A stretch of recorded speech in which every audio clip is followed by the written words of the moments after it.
Everyone, आज का हमारा टॉपिक है वेक्टर अलजेब्रा क्लास 12 और आज हम इस वेक्टर अलजेब्रा चैप्टर में कुछ पॉइंट्स डिस्कस करेंगे जो मैंने यहाँ लिखे हैं। पहला है हमारा मैग्नीट्यूड ऑफ ए वेक्टर, दूसरा है हमारा unit vector, vector in same direction, third और फोर्थ है D hours of vector and last is D C's of vector. D hours of vector मतलब direction ratios and D C's of vector means direction cosines of a vector. तो सबसे पहले हम देखते हैं कि मैग्नीट्यूड ऑफ अ वेक्टर कैसे हम फाइंड आउट कर सकते हैं। तो लेट हमारे पास एक वेक्टर है ए और इसकी हमने वैल्यू ली है 3i minus 2j plus 4k। Okay, ये हमारा एक वेक्टर है and we have to find its magnitude. तो मैग्नीट्यूड को आप कैसे रिप्रेजेंट करेंगे? आप इसको इस तरह से रिप्रेजेंट करेंगे, ए और दो लाइन इस तरह से इसके बराबर में ड्रॉ करनी है। This is the magnitude of vector. और इसको निकालने का क्या तरीका होता है? स्क्वायर रूट लगाएंगे आप, फिर 3 स्क्वायर यानी coefficient of i plus coefficient of j minus 2 square plus coefficient of k यानी 4 का स्क्वायर। जो भी यहाँ पर न्यूमेरिकल नंबर है उनका स्क्वायर करके उनको ऐड करना है। और अब हमारा आंसर आ जाएगा 9 प्लस 4 प्लस 16 दैट इज 29 स्क्वायर रूट। तो this is the magnitude of a vector. ऐसे हम किसी वेक्टर का मैग्नीट्यूड फाइंड आउट कर सकते हैं।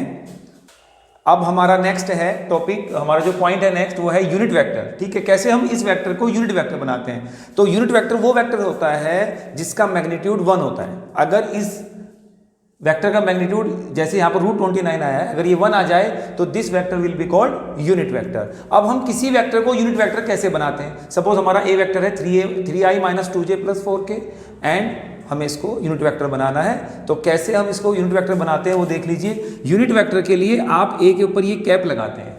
ठीक है, A cap means A is a unit vector. और इसको बनाने के लिए आप क्या करेंगे? जो हमारा ए वेक्टर है इसको इसके मैग्नीट्यूड से डिवाइड कर देंगे, इससे √29 से। तो हमारा आंसर आ जाएगा 3i minus 2j plus 4k upon √29। तो इसको आप अलग अलग भी लिख सकते हैं, 3 upon √29i minus 2 upon √29j plus 4 upon √29k।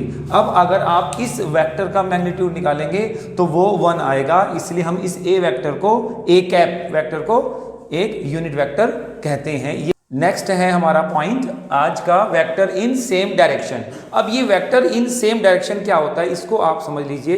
Vector in same direction में हम ये भी लिख सकते हैं कि देखिए जैसे यहां लिखा है find a vector which is in the same direction of vector ए। हमारा ये ए वेक्टर है एक, और इसी की डायरेक्शन में, सेम डायरेक्शन में एक वेक्टर और निकालना है, दूसरा वेक्टर। तो यहां पर सेम डायरेक्शन से हम क्या समझते हैं कि हमें एक वेक्टर और निकालना है जो एक सेम डायरेक्शन में, इस सेम डायरेक्शन की जगह पे यहां पर आपको ये भी लिखा सकता है पैरेलल, कि find a vector which is parallel to the vector A. Same direction लिखा है या पैरेलल लिखा है, एक ही काम है। और थर्ड इसके लिए लिखा सकता है collinear word. Collinear, same direction, parallel, इन तीनों का एक ही मतलब है, इन तीनों का एक ही, हमें एक ही तरीके से इसको निकालना है। और वो कैसे करना है कि जो हमारा वेक्टर ए है इसको या तो किसी नंबर से हम मल्टीप्लाई करेंगे या किसी नंबर से हम इसको डिवाइड करेंगे, किसी कांस्टेंट से, नॉन जीरो नंबर से। चाहे हम उसको 2 से भी डिवाइड कर सकते हैं, 2 से मल्टीप्लाई कर सकते हैं, -1 से कर सकते हैं। तो उसके लिए हम क्या करते हैं, अब आप देखिए कि सपोज हमें एक वेक्टर निकाला इन the same direction of vector ए, तो उस वेक्टर का नाम होगा, लेट उस वेक्टर का नाम बी है।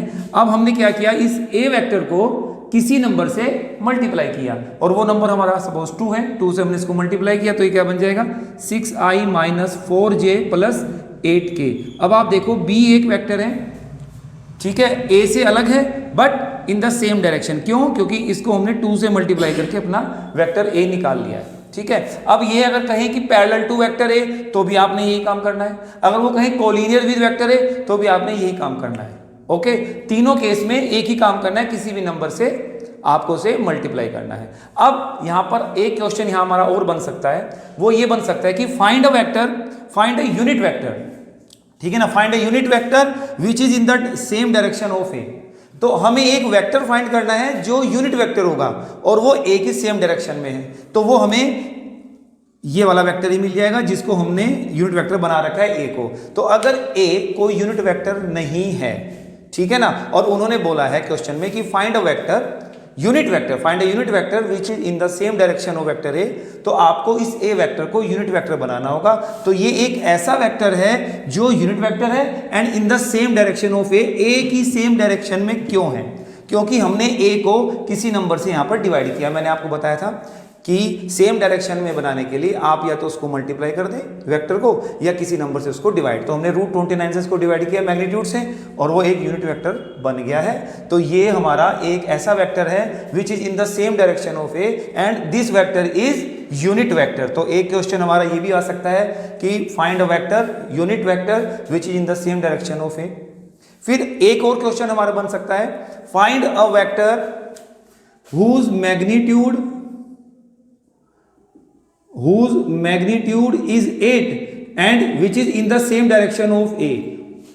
ठीक है ना। अब देखिए यहां पर 3 क्वेश्चन बन गए हैं। पहला क्वेश्चन था हमारा find a vector which is in the same direction of ए। तो हमने ए को किसी भी नंबर से मल्टीप्लाई किया, हमने 2 से कर दिया है। दूसरा क्वेश्चन हमारा बना था find a unit vector which is in the same direction of a. हमने ए को उसके मैग्नीट्यूड से डिवाइड करके वो वेक्टर निकाला है। अब थर्ड क्वेश्चन क्या है find a vector whose magnitude is 8 and which is in the same direction of ए। तो आपको क्या करना है, सबसे पहले तो आपको उसको यूनिट वेक्टर बनाना है क्योंकि यूनिट वेक्टर का मैग्नीट्यूड 1 होता है। बट हमें जो वेक्टर फाइंड करना है उसका मैग्नीट्यूड 8 होना चाहिए। इसका मैग्नीट्यूड 1 है और हमको उसका 8 बनाना है मैग्नीट्यूड। तो हम इस वेक्टर को 8 से मल्टीप्लाई कर देंगे। तो रिक्वायर्ड वेक्टर जो हमारा होगा वो होगा 8 इंटू दिस।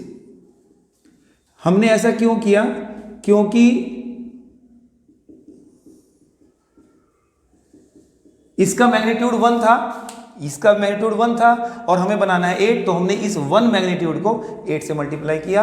अब अगर आप इसका मैग्नीट्यूड फाइंड आउट करते हैं इस वेक्टर का तो वो उसका मैग्नीट्यूड 8 होगा और वो इस ए की सेम डायरेक्शन में होगा यानी पैरेलल टू ए होगा यानी कोलिनियर विद ए होगा।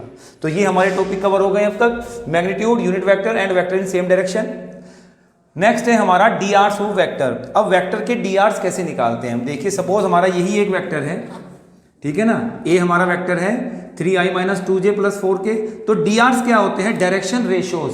तो डी आर्स ऑफ वेक्टर ए, तो जो इनके कोफिशिएंट्स हैं, i का कोफिशिएंट है 3, j का कोफिशिएंट है -2 और k का कोफिशिएंट है 4। These are called direction ratios of a vector. ठीक है ना। i, j, k के कोफिशिएंट्स लिखने हैं सिंपल, ये हमारे डी आर्स ऑफ वेक्टर कहलाते हैं।